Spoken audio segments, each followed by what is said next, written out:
I'm done. Yeah. I warned against that, did I not? Okay, good morning, everybody. Okay, that's fine. All right.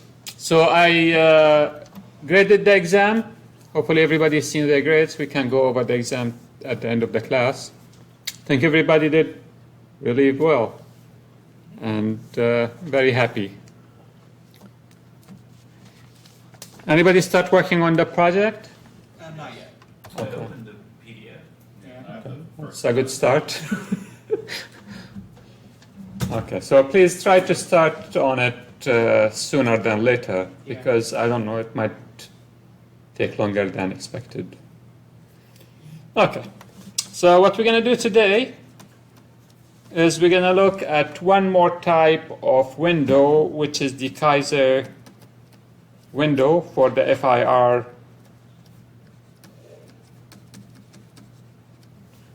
And then we're going to look at computer-aided design.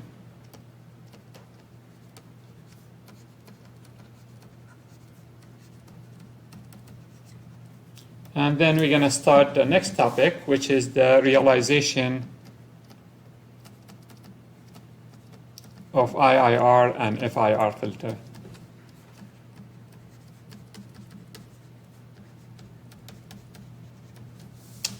Okay.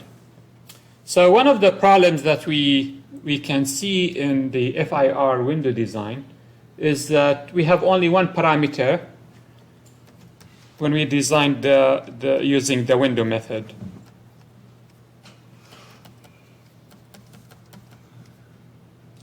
Window method. All the windows that we considered, there is only one parameter, which is the length of the window. So n is the only design parameter, design variable. Okay, so what we want to do is we want to look at another window that gives us 2 degrees of freedom.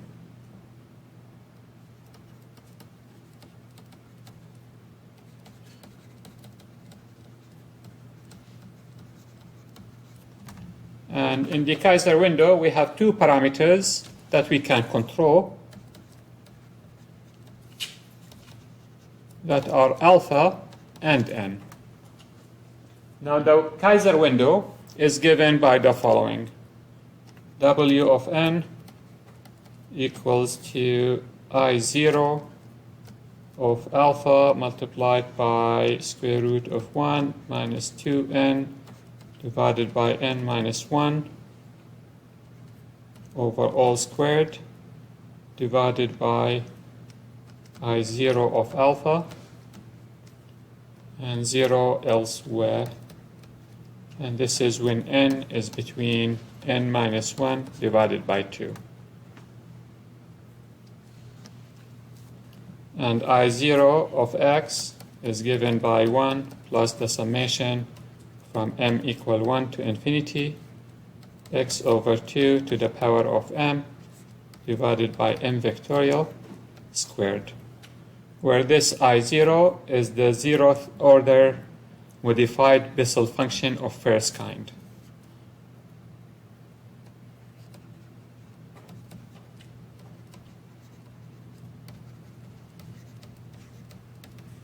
Oh, wait, I have a question. Mm-hmm.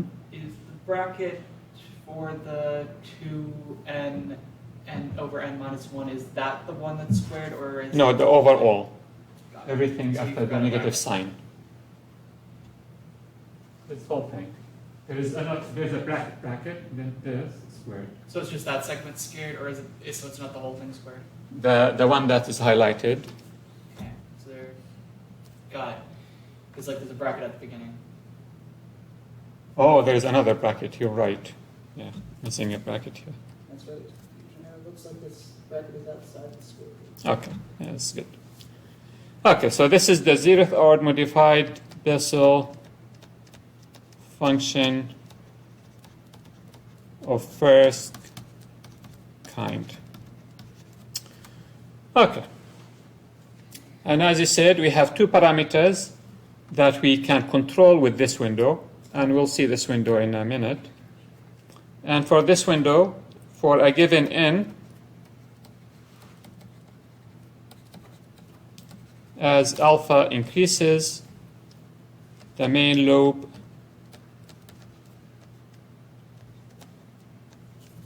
gets wider. I didn't have the time It- to finish the equation you scrolled. Is that good or bad?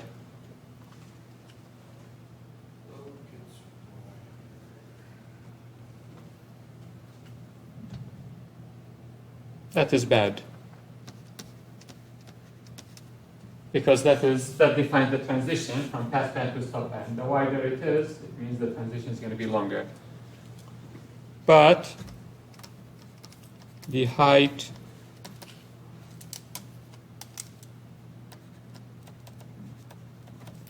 of the side lobes gets smaller.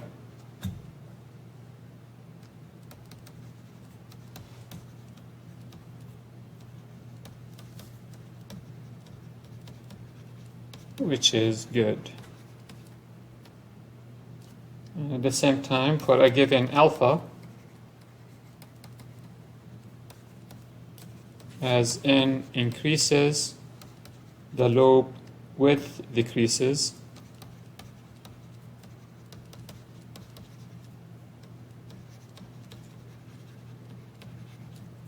Which is a good thing. It's the main loop. All the lobes. All the loops. Yeah. But lobe heights are unaffected.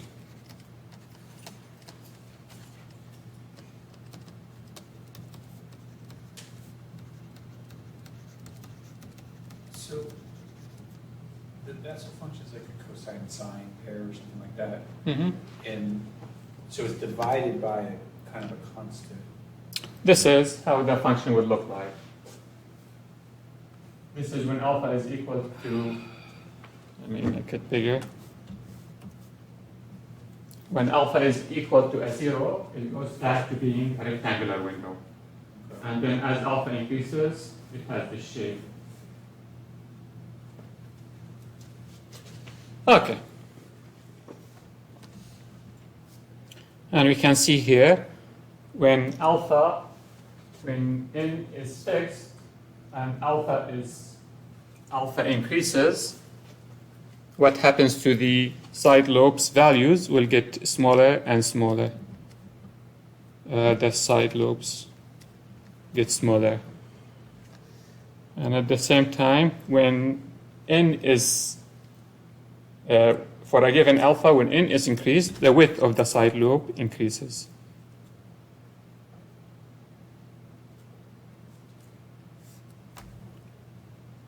Okay. So let's look at the design steps and do a quick Kaiser window design.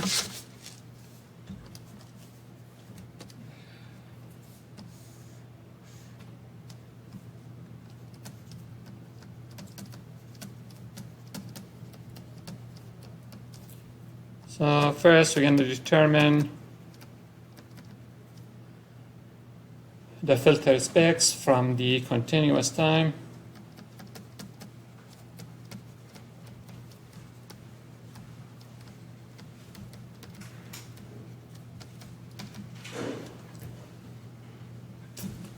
The passband frequencies, the transition width, the alpha, etc. Then we're going to determine the ideal discrete time filter.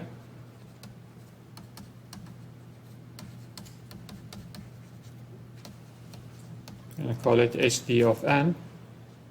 Then we're going to determine alpha from the ripple.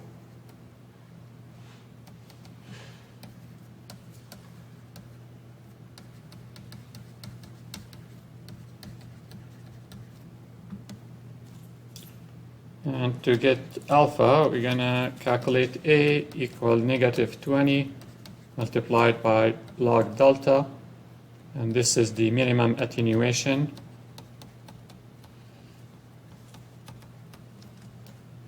And we're going to calculate alpha using this formula, which is 0.1102 multiplied by A minus 8.7 if A is greater than 50, and 0.5842 multiplied by A minus 21 to the power of 0.4 plus 0.07886 multiplied by A minus 21 if A is between 21 and 50, and 0 if A is less than 21. So if A is less than 21, we can alpha equal to 0 is equivalent to the rectangular window. So delta here, I thought that was always just like a constant. Delta is the attenuation that you want in the side lobes. How much is the side lobe attenuated by? The ripple attenuation. Okay. Next, we're going to... The exponent for A minus 21, is that positive 4 or negative 4? 0.4. 0.4.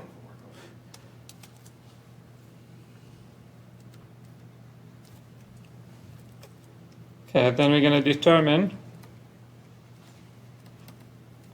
n from A and delta omega, and n minus 1 is equal to A minus 8 divided by 2.285 multiplied by delta omega.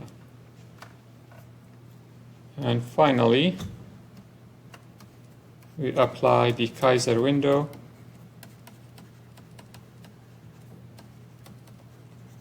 and we shift to make it causal.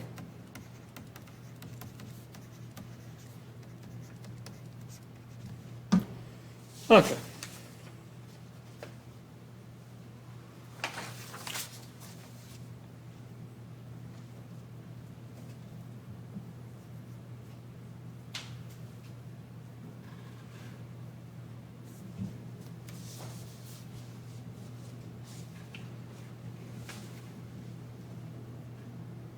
Together? I'm So- still on step 3. So the delta omega,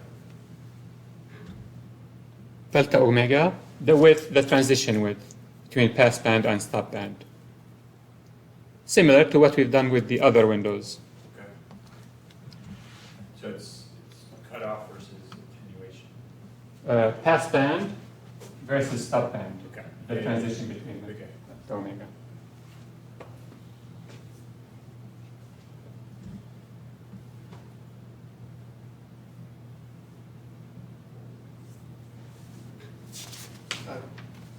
So what are these the design steps for again? For the Kaiser window. Kaiser window. You just got Just leave a page and you can copy it later. I mean, we did a page before this one. Okay.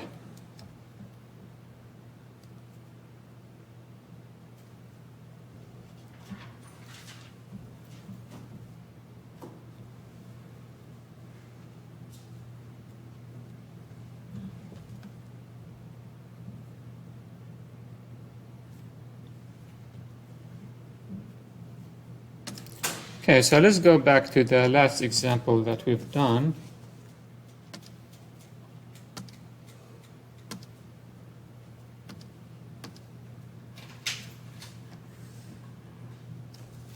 So we're going to design a filter using Kaiser window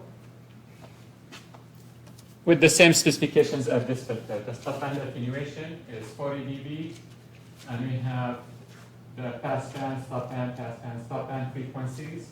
So we calculated here delta omega was equal to pi over 12. Pi over 12, pi over 12. Pi over 12, pi over 12. And the attenuation in the stop band is a 40 dB. So we're going to translate that into a cut using, or we're going to do that filter using Kaiser window.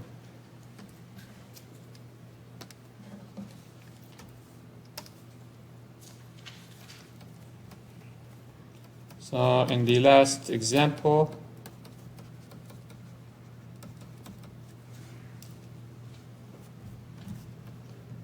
we designed FIR filter using Hamming window.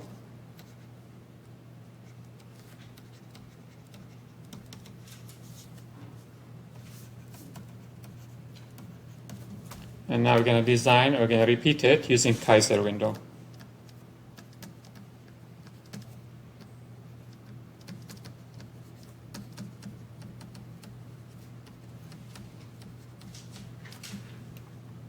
Okay. So we can calculate A, which is going to equal to 40 dB, which is 20 log delta, which is equal to 40. So A is the attenuation, and delta omega is equal to pi over 12.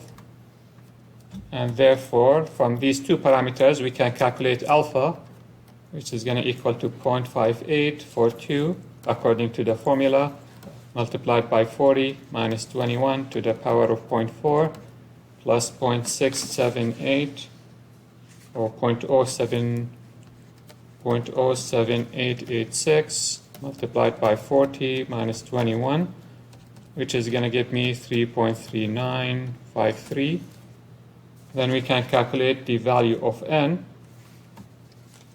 We want n minus 1 has to be greater than a minus 8, which is 40 minus 8 divided by 2.28 multiplied by delta omega, which is pi over 12.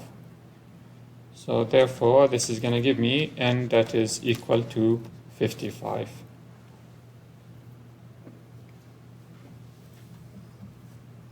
So therefore, we can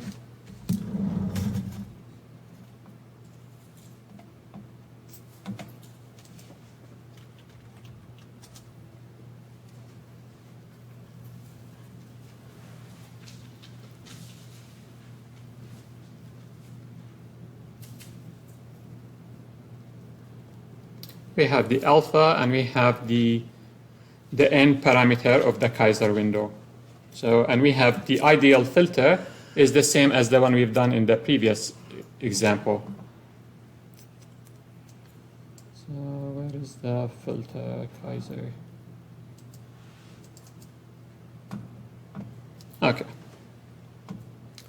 So this is the parameters for the filter. Not this.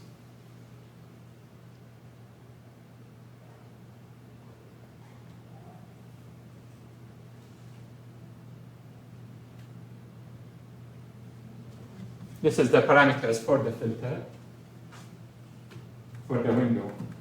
The Kaiser 55, 3.39, which is the alpha. So MATLAB will create the window for you. And this is the ideal filter multiplied by the window. Okay, so if you run this,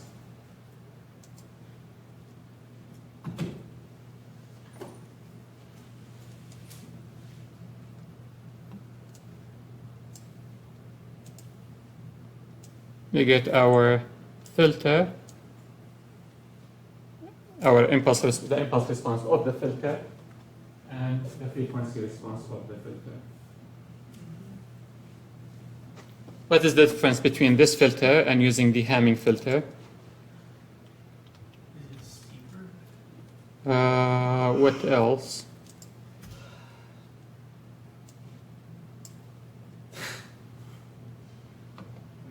Very little ripple in the passband. More important difference?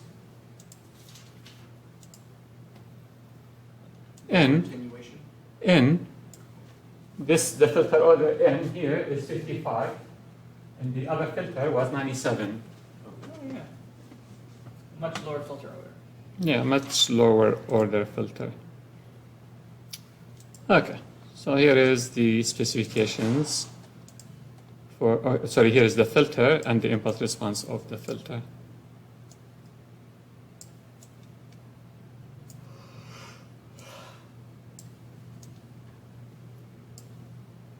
Is that clear?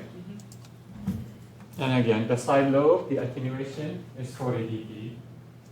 So this is the attenuation that we have set in the requirement.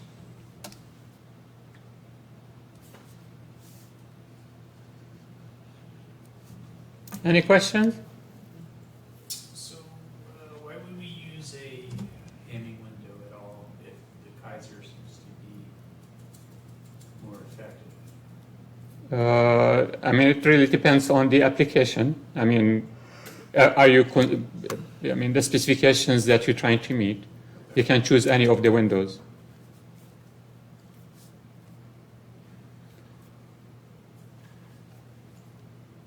Sure, but in this particular case, Mhm. right, I guess what is your, I mean, if you're concerned about the order of the filter, and this is a main concern, you might choose the Kaiser window. Does that make sense? Because it's going to give you the least order. If the order, for instance, is not of a concern, you might choose another window.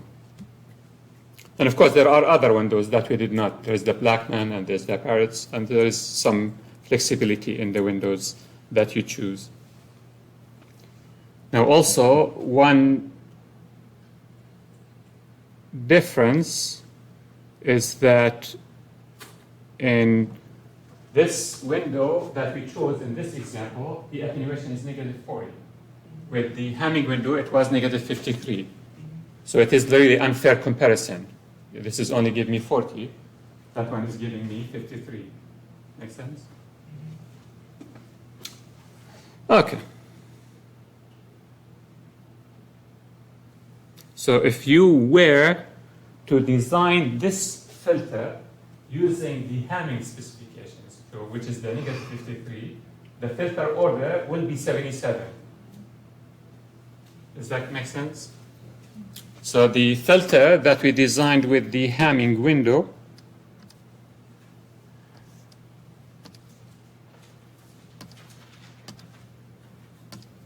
I have these all in the wrong order.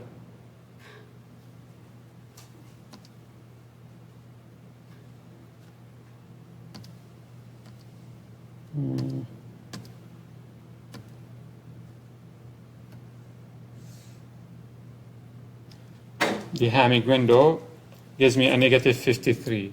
If I were to design this filter for a -53, then the filter order would have been a 77. And it's still shorter than the other filter. However, is not as short as with the 40. Okay.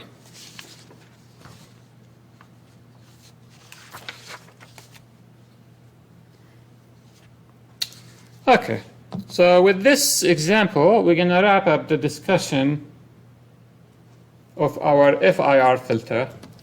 And just to wrap it up,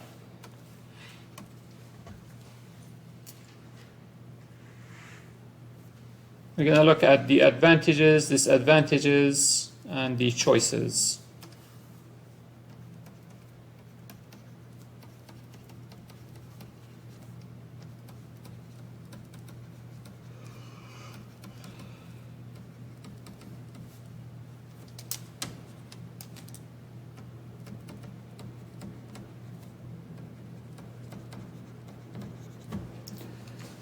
Okay, so what are the advantages of using or designing a filter using the window method?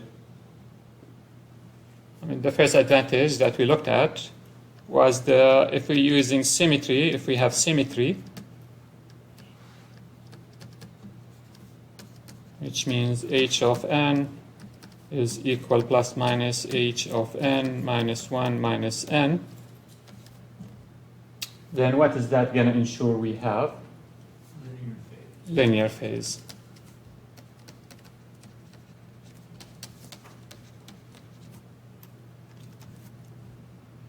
Another advantage, it is easy to design.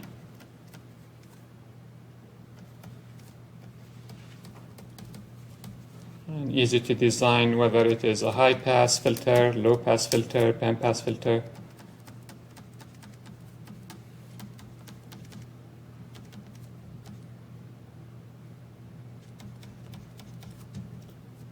And another advantage is that the filter is always stable.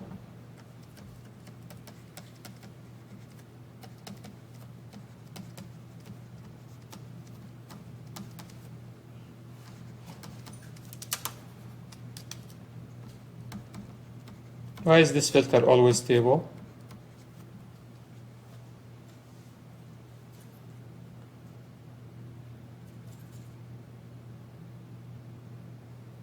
Is the FIR filter always stable? Because it's finite. Because it is finite. The impulse response is of finite length. Remember the stability, if I take the summation of the impulse response, it has to be less than infinity. If it is a finite impulse response, then I'm taking the summation of a finite number of impulses.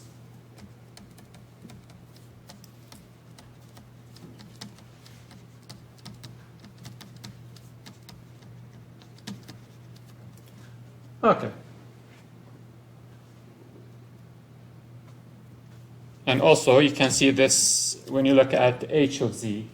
For the FIR filter, what is the denominator of h of z? 1. There is no denominator. There are no poles of the system. And therefore, the filter is always stable. What are the disadvantages of the FIR window method of designing a filter? One of the disadvantages is that if you want to meet same specifications as IIR filter, the FIR filter will have a much higher order.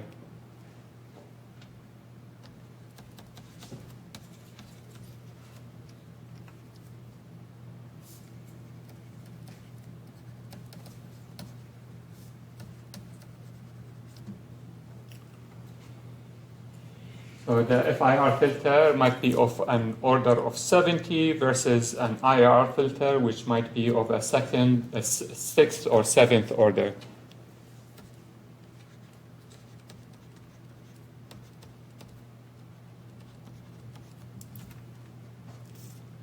And another disadvantage, with the exception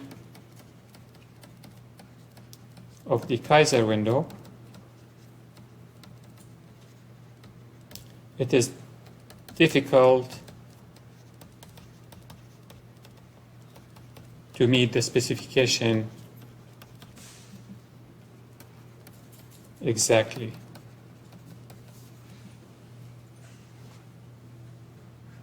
So as we say, all the windows have a value for the attenuation. So if you have an attenuation less than that value, you're going to choose that window. But that value might be much lower, or you might choose the window that gives you much higher attenuation that you really need. Make sense?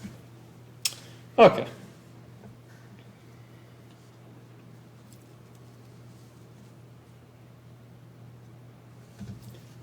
Okay.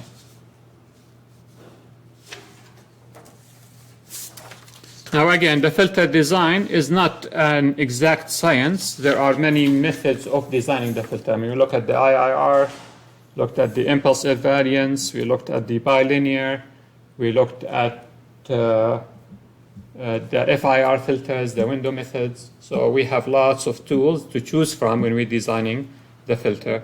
Of course, what method you're going to use or you're going to implement ultimately will depend on the application that you're trying to use the filter for. Okay, before we move on to the next topic, we're going to just spend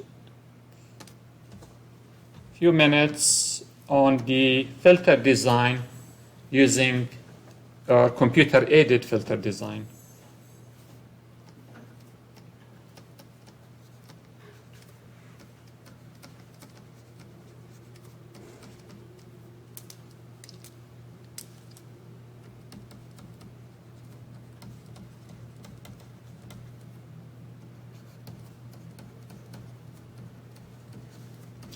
So in addition, bless you, to all the techniques that we looked at the filter design, we can also use the computer to design a filter for us. So the advantage, we can design filters with non-standard shape.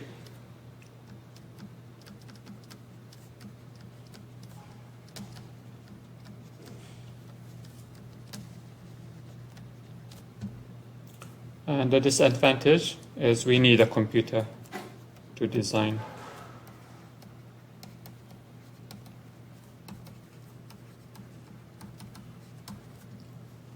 Of course, this Less of a disadvantage now. exactly this sounds funny now. Maybe I should take it. You know what I'm gonna do? I'm gonna erase it. And somebody looking at this few years from now and laughing at needing a computer. Okay, so we're gonna just review some methods that are used for the design of the filter and just briefly describe it.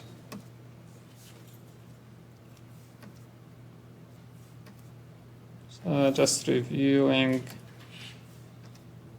3 methods.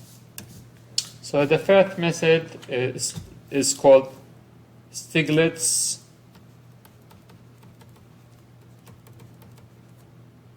IIR filter design. And in this method, we're going to have h of z. We're going to write it as in this product form, z squared plus ak multiplied by z plus bk divided by z squared plus ck multiplied by z plus dk. We're going to have this set of parameters. This is multiplication. So this multiplied by another one like this, multiplied, etc.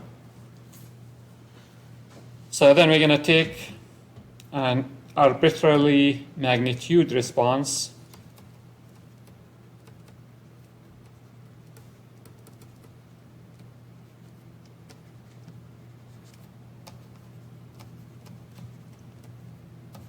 So we're going to have omega 1 magnitude A1, omega 2 magnitude A2, etc. Omega n magnitude AN. And then we're going to use nonlinear minimization to select the parameters A, B, C, D, etc. to minimize h of omega minus AI.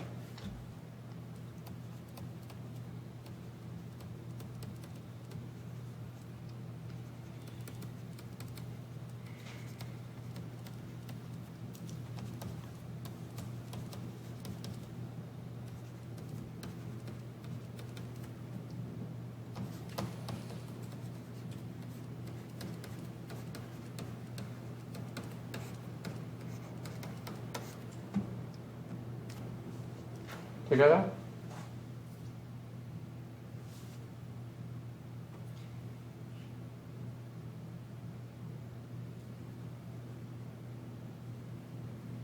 Does that make sense?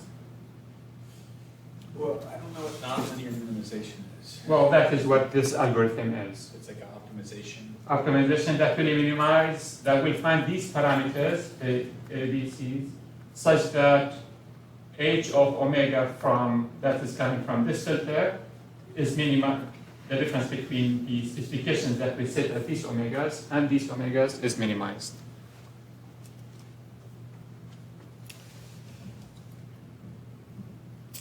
Okay. A second method is for FIR filters.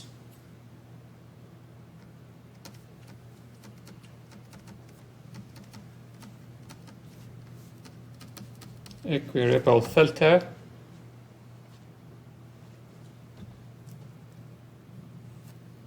So what this method does is it will iterate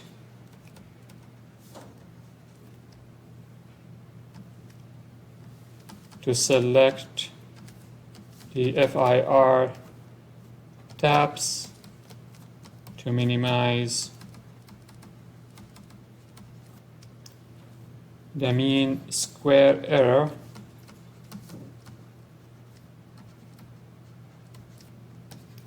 between actual and desired response.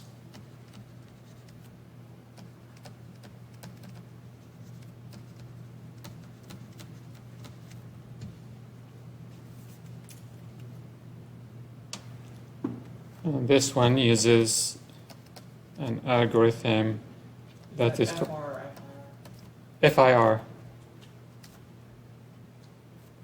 Remez exchange algorithm.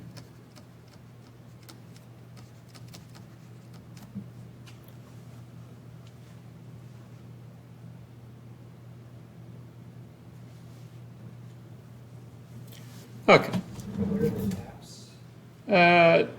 We'll see them when we look at the realization. But basically the parameters of the filter.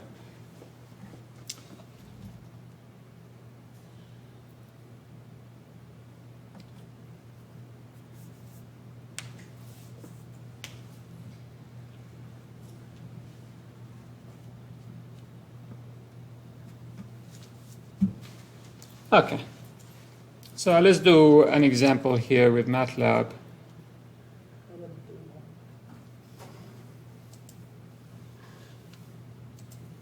Done?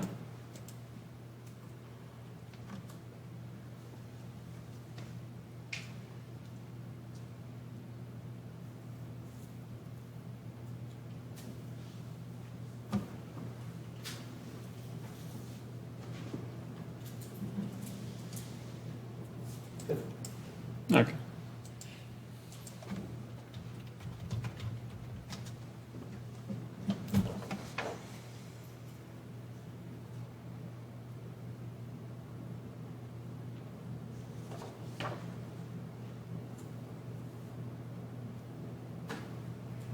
What did I call that file?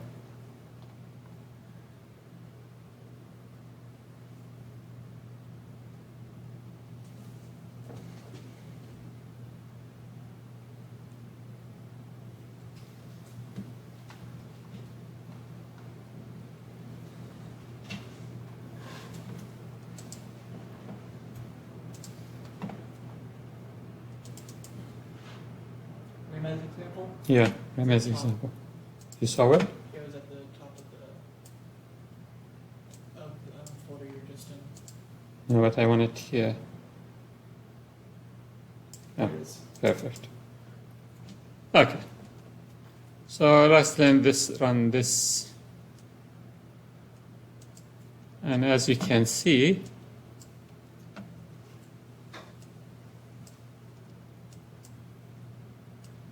in this example, we specified the frequencies and the magnitude of the frequency response. So I want it to be 0 at 0, at 0.3 it's a 0, at 0.4 it's a 1, at 0.6 it's a 1, at 0.7 it's a 0, and at 1 it's a 0. And then you pass these to the Remez algorithm, and it will bring back the parameters for the filter, the coefficients of the filter. Pretty cool. Plot B.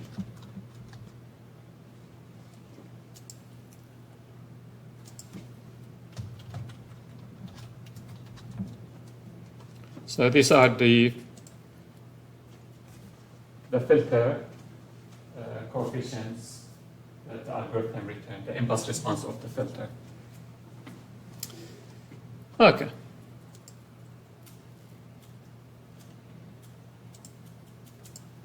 Just take this one.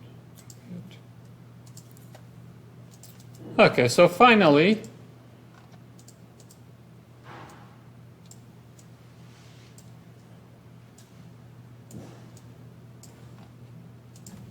we have a frequency sampling for FIR filter.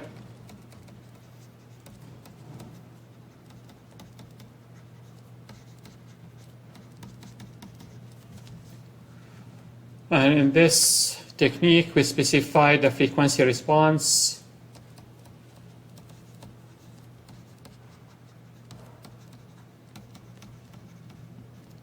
at n equispaced frequencies.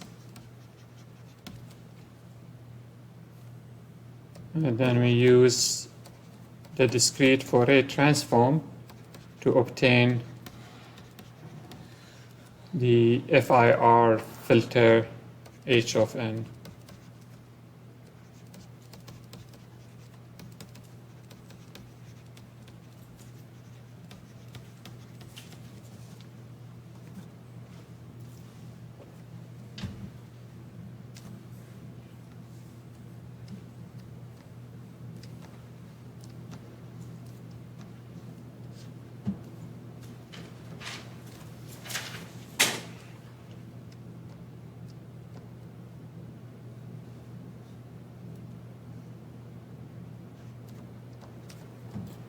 Okay, so in this algorithm, the algorithm will take the discrete Fourier transform of the specified points to get the impulse response of the filter.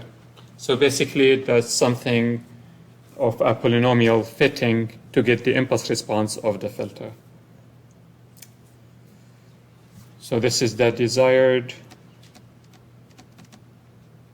and this is what the algorithm or the technique will bring as the actual frequency response. Okay.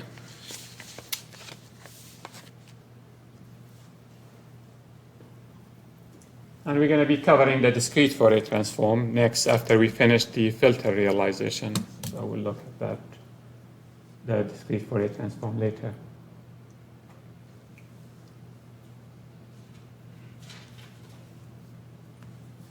Okay. Any questions? Everybody have a good sense of the filters and able to build any filter? As long as we have MATLAB. As long as we have MATLAB. Okay. So the next thing we're going to look at, now there are two topics that we're going to cover till the end of the semester. The next topic is the realization of FIR and IIR filters, and then the frequency. The topic after the realization is the frequency analysis. Okay, so if you look at the FIR filters and IR filters, both of these filters are implemented using a difference equation.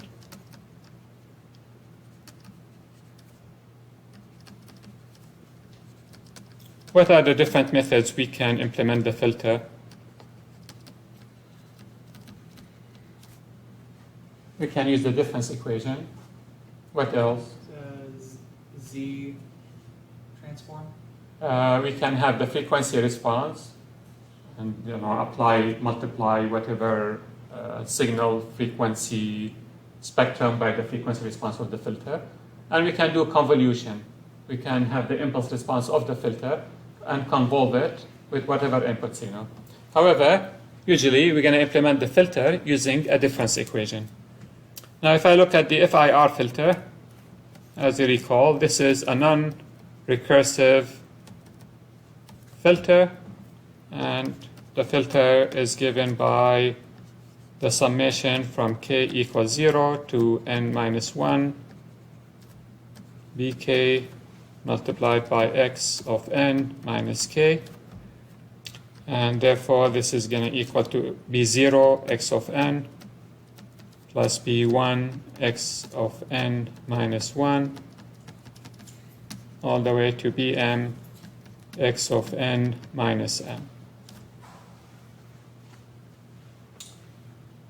Now if I look at this equation, in order to calculate the output at any time, how many multiplications and additions we need?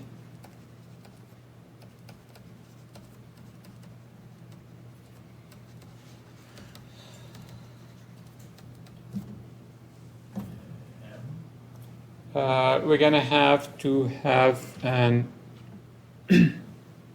m plus 1, which is n multiplications. from 0 all the way to n. So we're going to need n multipliers or multiplications.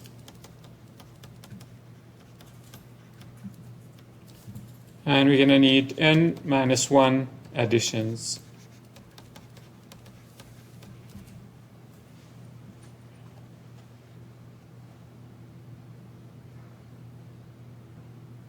Make sense? We have 5 terms, we're going to need 4 additions. Okay. If I look at the IIR filter,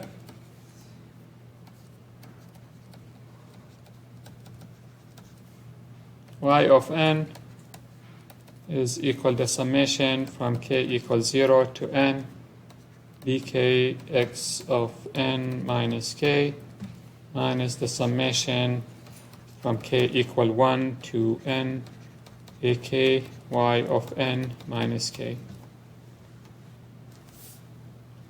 So we can write this as b0 multiplied by x of n plus b1 x of n minus 1 bm x of n minus capital M minus a1 y of n minus 1 minus a2 y of n minus 2 an y of n minus n.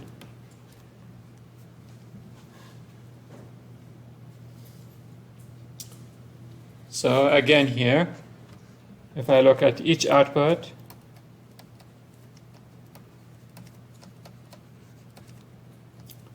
it requires an m plus 1 plus, m plus n plus 1 multiplications.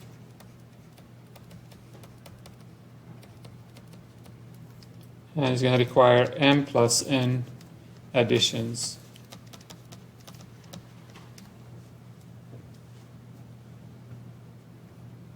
Okay.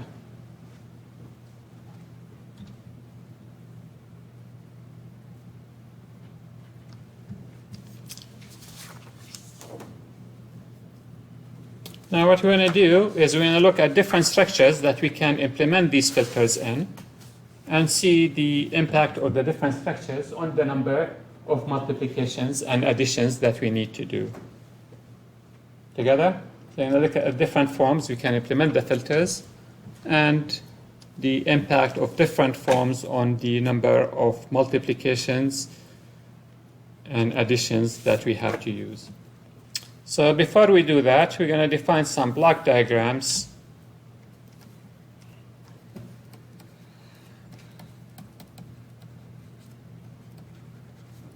and signal flow representation.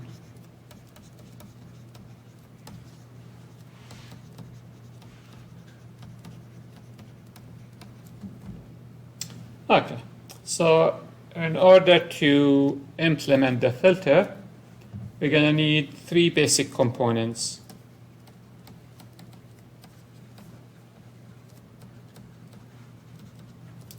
And these are an adder, a multiplier,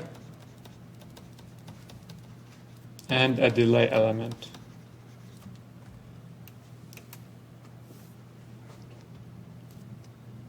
And these will look something like this in the block diagram and in the signal flow.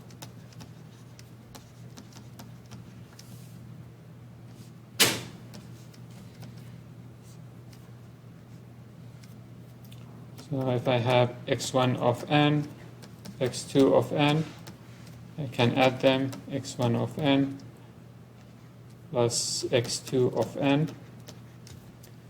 Or I can represent this as in the signal flow as a node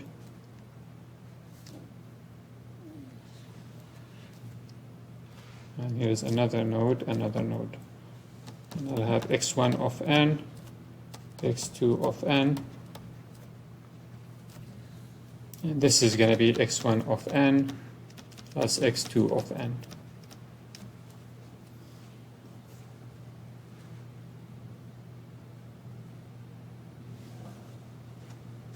So So two branches going together to this node, it means they're added together. So this is an adder. And then we have a multiplier.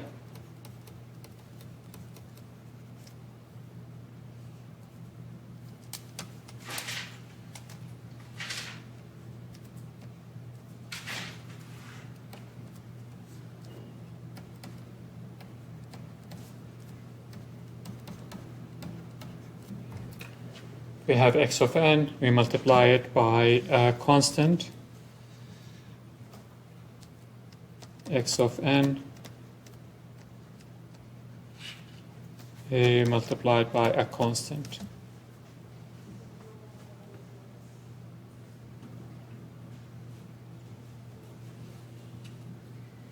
Okay.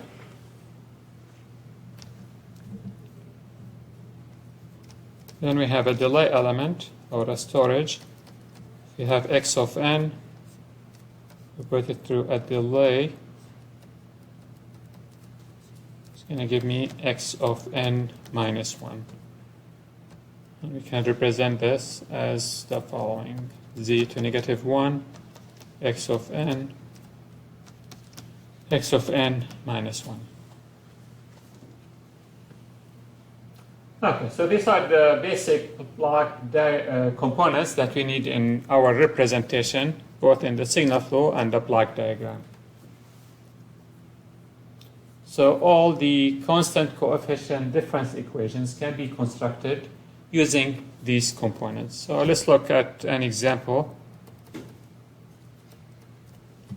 So I have y of n equal to x of n minus the 3x of n minus 1 minus 1/2 y of n minus 1.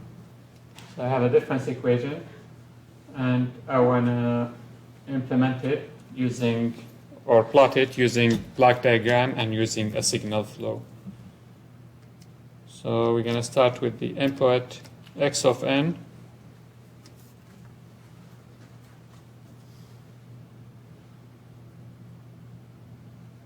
And then I'm going to take x of n multiplied by the 2.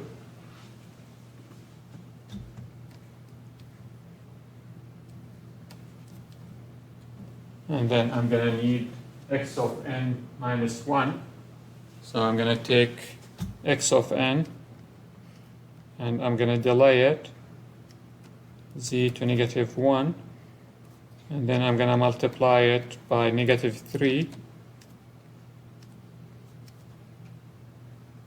And then I'm going to add it. So this will give me 2 multiplied by x of n minus the 3 multiplied by x of n minus 1. So the signal here is x of n minus 1. Okay.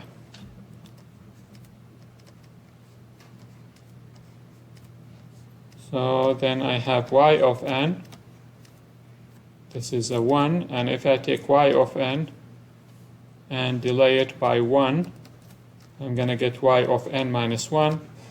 If I multiply it by negative 1/2 and add it,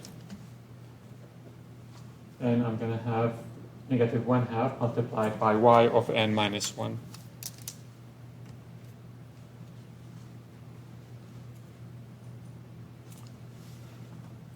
Together? So we can construct this equation using this block diagram representation. And we can also represent it using a signal flow. So we're going to have a component.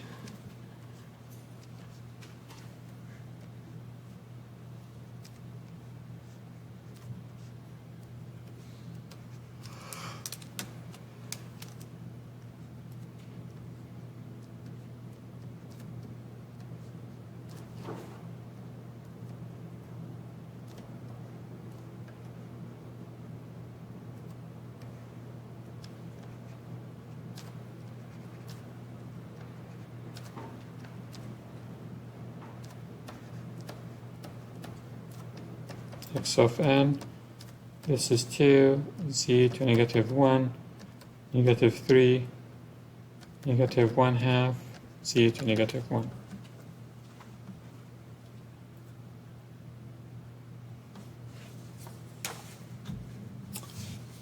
Together? Make sense? Okay, so let's look at the IR filters and look at different structures that we can use to represent the filters.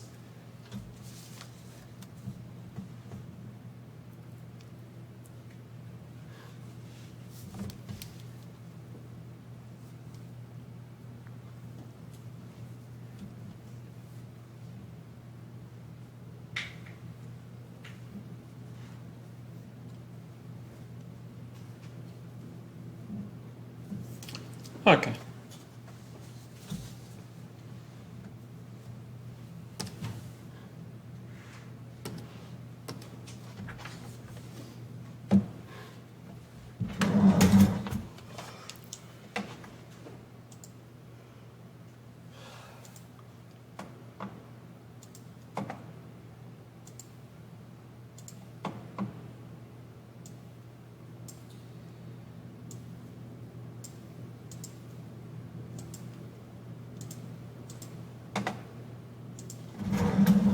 Okay, so we're going to start with the IR filters.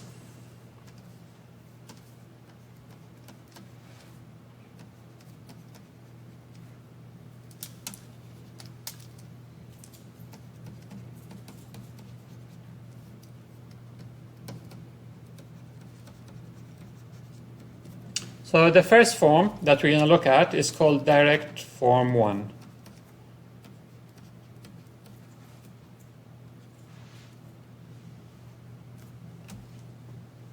And if we have an IR filter, we have h of z, y of z over x of z equal the summation from k equals 0 to m bk z to -k divided by 1 plus k equals 0 to n ak z to -k.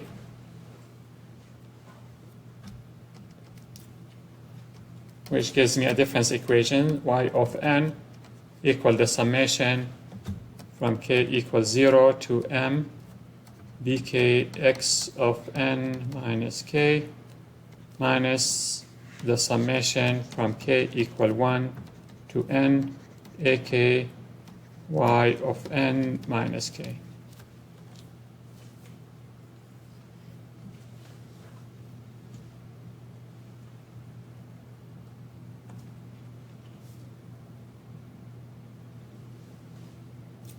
Okay. So what we're going to do, we're going to define, or we're going to let v of n equal So to, for the numerator, it should be z to the -k, not 1. yeah.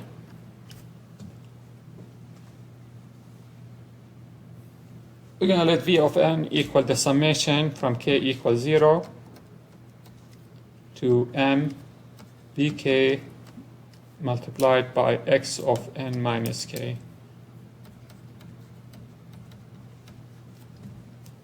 And therefore, y of n is going to equal to v of n minus the summation from k equal 1 to n ak y of n minus k.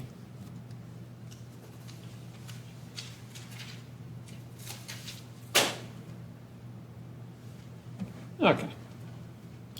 So we can come here and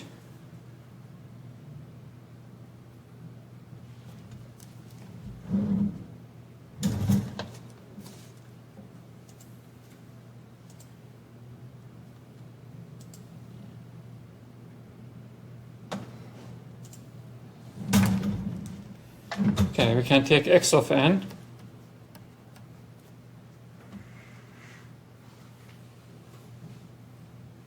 multiply it by b0, can delay x of n, it's going to be x of n minus 1, I'm going to multiply it by b1, delay x of n, x of n minus 2, multiply it by b2, and we can continue all the way to m.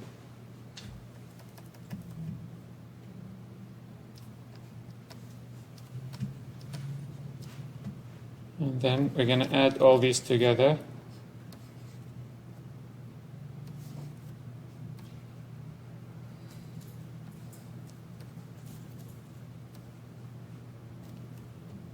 What is this going to give me? It's going to give me v of n. V of n is equal to b0, x of n, b1, x of n minus 1, b2, x of n minus 2, all the way to bn multiplied by x of n minus n. So this here is equal to v of n.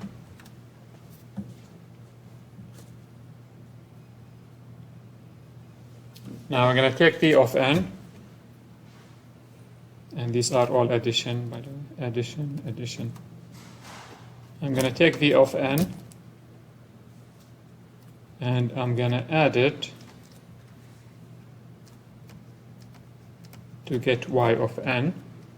And what I need to add to v of n in order to get y of n, I need to get a1 multiplied by y of n minus 1 with a minus sign. So I'm going to take y of n, delay it, z to negative 1. This is going to be y of n minus 1. I'm going to multiply it by negative a1, and I'm going to add it.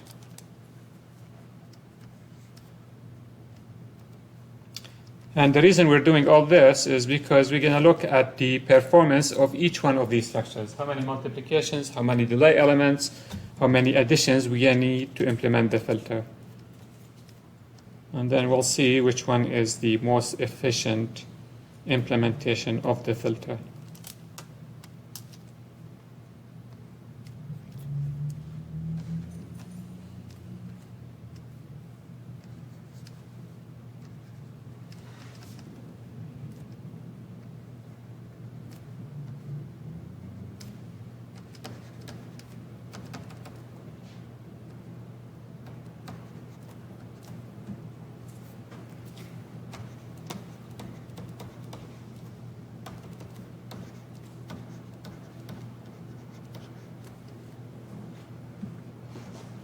Okay. So if I look at this structure, does it make sense, everybody? We have v of n. Y of n is going to equal v of n minus a1 multiplied by n minus 1 minus a2, y of n minus 2, all the way to negative an multiplied by y of n minus 2, minus n. So basically what we've done is we've taken y of z, which is equal to h of z multiplied by x of z,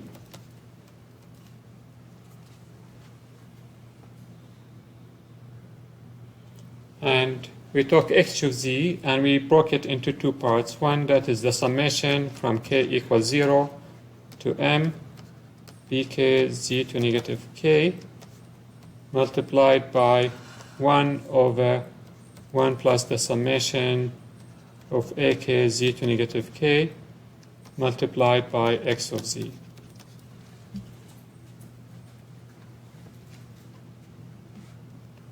And therefore we can write this, we're going to define, if we define this as h1 of z and this is h2 of z, then h1 of z is equal to v of z divided by x of z, and h2 of z equal to y of z divided by v of z.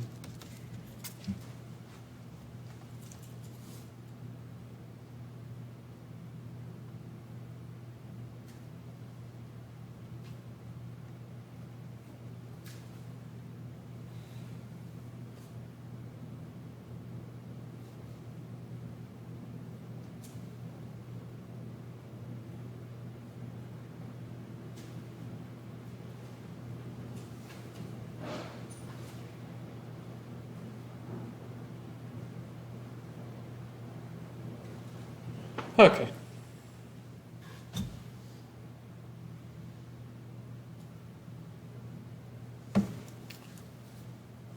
So if we look at this structure,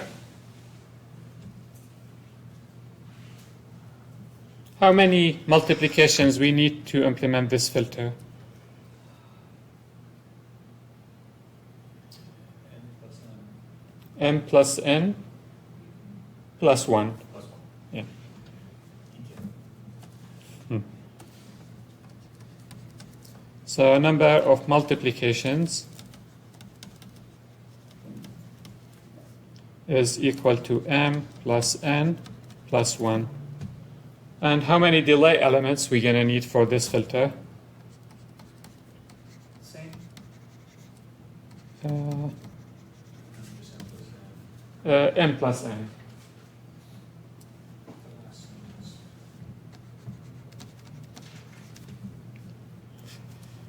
Okay.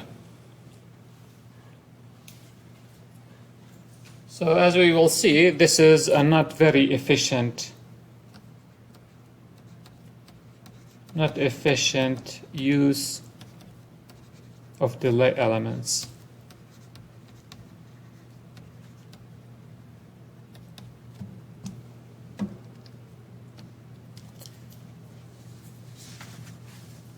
So we're going to look at a different form of implementing the filter.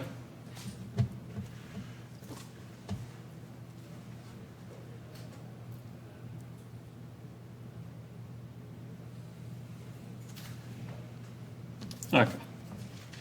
And this is the direct form 2.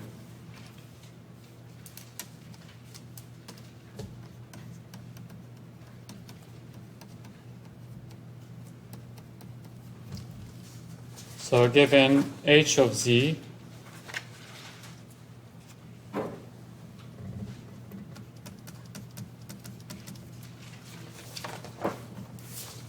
it is y of z over x of z.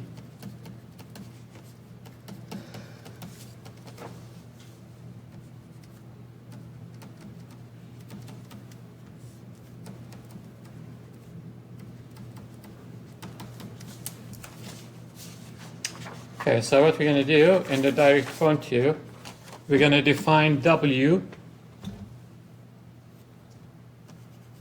of z as equal to 1 over 1 plus the summation of ak z to negative k from k equal 1 to n multiplied by x of z. And then we're going to say y of z is equal to the summation from k equal 1 to m bk multiplied by z to negative k multiplied by w of z. Again, y of z, if I multiply it, if I substitute for w of z, I'm going to get back y of z and x of z that we have above. So from this one, we can write the difference equation. W of n is equal to the negative of the summation of ak w of n minus k from k equal 1 to n. And from here, y of n is equal the summation from k equals 0 to m bk multiplied by w of n minus k. Together? Does that make sense, everybody? Okay, so what is the structure of this filter looks like? We can take x of n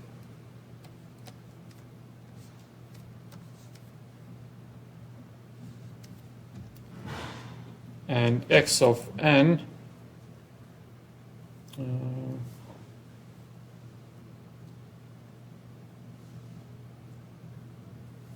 this is plus x of n.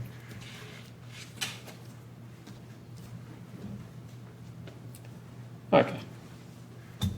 So if we have w of n, I need to take w of n, delay it by 1,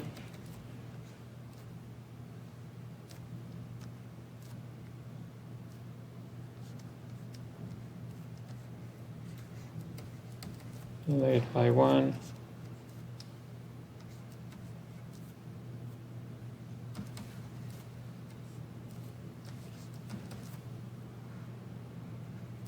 And add it. Negative A2. And add it all the way.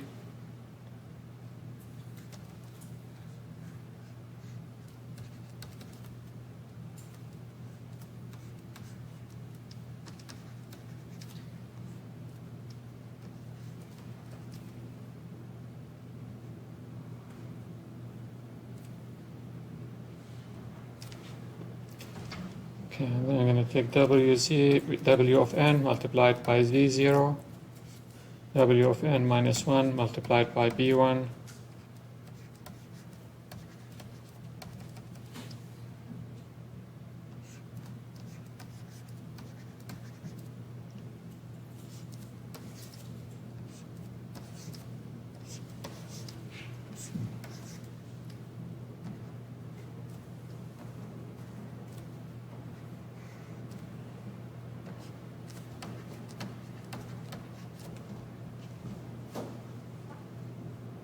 So you're reusing the delay. Mm-hmm.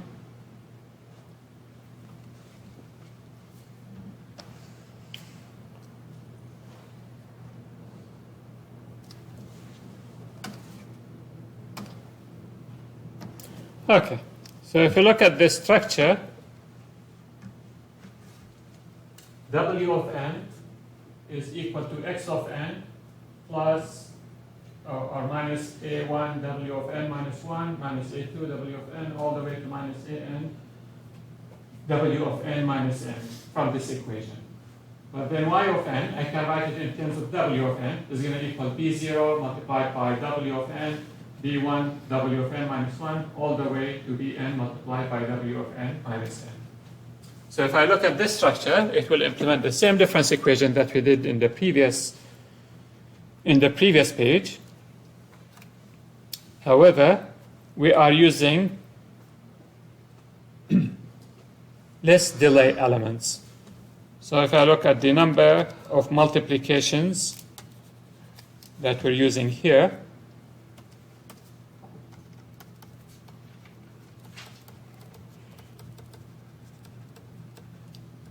is going to equal to m plus n plus 1. And if I look at the number of delay elements, it's going to equal to the maximum of m and n. Because in this graph, we assumed m is equal to n. But in general, they're not going to be the same.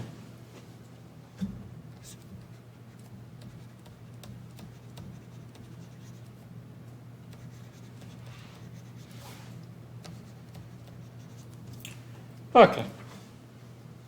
So this form gives me the minimum number of delay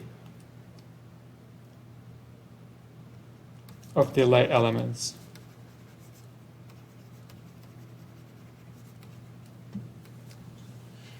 Together? I will stop here. We'll look at the other forms in the next class.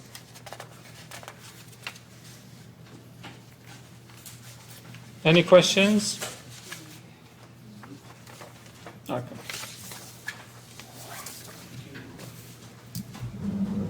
Sorry, I came in late. I had an interview. No problem.